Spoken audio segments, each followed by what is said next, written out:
Bala at mabagal na usad ng trapiko ang nararanasan umano ng mga motorista at pasahero sa tuwing dadaan sa kahabaan ng kalsada ng Barangay Tubuan, Labrador dahil sa nagpapatuloy na rehabilitasyon ng kalsada sa lugar. Batay sa annual procurement plan para sa fiscal year 2025 ng DPWH Pangasinan 2nd District Engineering Office, higit 18 million pesos ang inilaan para sa road rehabilitation project na sinimulan dapat ng March 2025 at nakatakdasan ng makumpleto pagsapit ng July 2025. Dahil sa limitadong galaw ng mga sasakyan sa mga bahagi ng kalsada, tumatagal ang oras ng kanilang biyahe habang nagpapatuloy ang proyekto.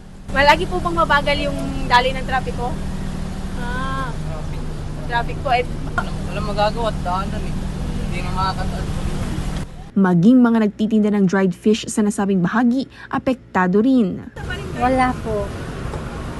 Simula nag-umpisa, 0-0 na kami. So paano po yung system nun ma'am para may mabenta kayo kahit paano? Wala lang kung may mga tumitigil na naglalakad papunta rito, yun lang. Ganun lang. Parang kahapon. Wala, 0-0 talaga kami. Samantala, naglabas naman ng road advisory ang DPWH Region 1 at sinabing nananatiling bukas sa dalawang direksyong daloy ng sasakyan ng apektadong bahagi ng Pangasinan-Zambales Road sa nasabing barangay. Gayunman, ipinatutupad ang stop-and-go traffic scheme sa mga aktibong work zones na nagsimula noong June 12 hanggang June 16, 2026 habang isinasagawa ang rehabilitasyon, rekonstruksyon at pag-upgrade ng mga sirang sementadong kalsada sa lugar. Kasama mula rito sa IFM Dagupan, ito si Idol Joanna De Vera, Tatak RMN.